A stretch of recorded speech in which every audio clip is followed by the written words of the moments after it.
ধন্যবাদ সকল আমার ভিউয়ার্সদের আমার চ্যানেলে এই ভিডিওটি দেখার জন্য অসংখ্য ধন্যবাদ।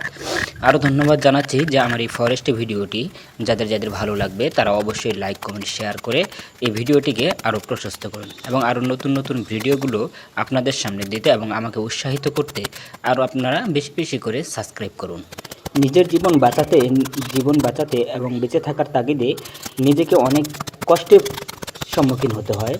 জঙ্গলে যদি আপনি কখনো আটকা পড়ে যান এবং কি সেখানে থাকার জন্য যদি আপনি মন মানসিকতাকে তৈরি করে নেন যে না আমি জঙ্গলেই থাকবো কোনো এক গাছের আগায় বা মধ্যখানে, সেখানে আপনি বড় একটি গাছ যাচাই নির্বাচন করে নেবেন। সেখানে নির্বাচন করার পর সেই গাছটিকে দেখবেন যে ভিতরে কোনো জায়গা আছে কিনা ফাঁকা এবং সেখানে ভিতরে আমি থাকতে পারবো কিনা, সেরকম গাছ নির্বাচন করে আপনি ভিতরে সুন্দর করে কেটে খনন করে নেবেন। নেওয়ার পর সেখানে ঘরের মতন করে সুন্দর করে চারিদিক দিয়ে কেটে সুন্দর একটু প্রশস্ত করে নেবেন। নেওয়ার পর মধ্যখানে মাচা করে দেবেন। মাচা দেওয়ার পরে সামনের দিকে ওঠার জন্য এবং কোনো জীবজন্তু আপনাদের আক্রমণ না করতে পারে সেই জন্য সেই জায়গাটুকু মাচা তৈরি করে